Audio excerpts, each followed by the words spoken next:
Go into like the caddying for Rick, because Rickie's a different monster than almost everybody else in the world of golf, right? In terms of the fans and stuff like that. How much more like involved you have to get with regulating fans and like that, like the stuff that it goes beyond here's your yardage, here's your wind. Yeah. Rick's fans are amazing. Like they're very respectful for the most part. We go overseas and guys get a little chippy, and want to take a shot at him, this and that. But for the most part, I just got to tell him to be quiet and move back a little bit, because everybody wants to get close to Rick. They want to like touch him, or they want to get close, Yeah. which I get it. I understand Rick, Rick's Rick, but no, it's the fans and stuff are amazing, and it's so cool to be out there amongst all that, and just taking all that in, and really I don't really get to enjoy it all that much, because like we're in the heat of the battle. It's like, well, the fans are there and this and that, and everybody's yelling, screaming, hooting, and hollering, but it's like, okay, next shot we got a 7-iron, the pin's back right. What are we, wins? What are we doing? But Rick is he's amazing to caddy for. Like, just the way that he treats you, as opposed to other guys that I work for that really can give it to you bad, or which I get. Like, I understand. Like, you gotta give it to somebody. Like, I mean, it's you're hitting the shots, but if it's not you, it's me, right? So I get it. I totally get it. But Rick's not like that.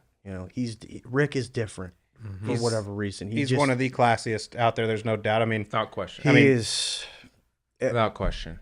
Without a doubt. And, everybody's like, it's true. Like, the guy is such a genuinely nice, good dude. Like, and I can say that, like, it's not a made up thing. It's not like people are like, he's been, grilled on this, like, this is how you have to act. Like, this is Rick, this is how he acts. Like, he just gets it, you know what I mean? And it's very special to caddy for Rick, and I don't take it for granted at all. And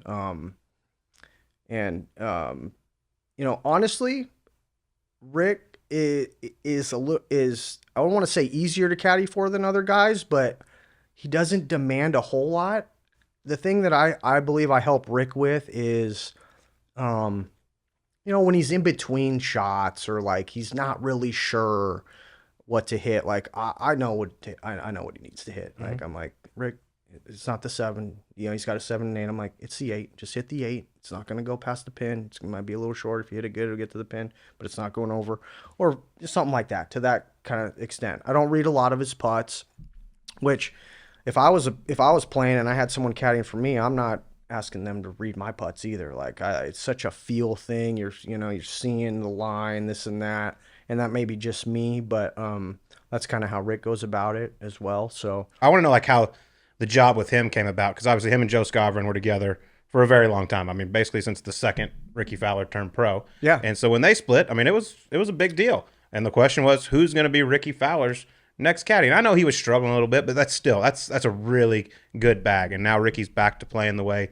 we know he should. But what was it like for you? I mean, did you give him a call? Did you give his team a call? Like, what was the interview process like to get that job? Yeah, I when I heard, actually, it's funny, I texted Scov. It might have been that Sunday of the Wyndham, because they played the Wyndham, and I believe they split that after the round that day. And I texted him and I asked him a question about, like, hey, are you going to be in town this day? Are we going to play golf? Or it was something to that extent. And he goes, blah, blah, blah. He goes, actually, Rick and I, we just split. He goes, I recommended you for the job when I left. Oh, wow. And he goes, you do that, do with it what you will.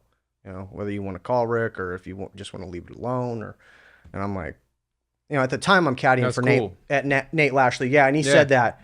And, I don't necessarily know if I was supposed to say that or if Joe wanted me to say that, but that, I just feel like, no, that's a really cool move. thing of Joe to do. Really cool thing of Joe to do. And I've thanked him numerous times, and I'll thank him again. Scov, thank you, man. It just, Joe's more like family to me than he is a friend, and that goes for his parents. Just kind of like I said, going back to the Valley Junior Golf days of, Joe's on the cart with the jug of water, and he's asking, hey, need some water, this and that. He just always kind of looked out after us, and yeah, just so getting back to the whole deal with Rickie. So I'm like, okay, wow, like I never ever thought that they would ever split up, ever. So I got on my phone and I actually texted Rick, and I never got a response because it was a couple days later, and I said, I get, I'm thinking in my mind, I'm like, okay, I get it. He's gonna need some time to think about it, and I'm sure everybody's calling him to, say, hey, I'm the guy, I'd like to caddy for you, this and that. Yeah. Guys are flying out to his house. Maybe I don't know. So I gave it some time, and I was visiting my mom in Vancouver, Washington, all my cousins out there. And this was like just before Christmas. And I'll never forget it. I was in an LA Fitness. I was working out one morning, and something told me to like send him another message, like just say, hey, have you found a caddy, or have you thought about it, or just can you give me something, or and so I saw he was on Instagram. I sent him a direct message on Instagram, and 2 minutes later he called me, and we talked for like 10-15 minutes, just kind of caught up, and then he offered me the job. He said, yeah, I'd like to have you come caddy for me. And I said, yeah, man, absolutely. Let's slide in the DMs. It works. Everyone listening, slide into the DMs.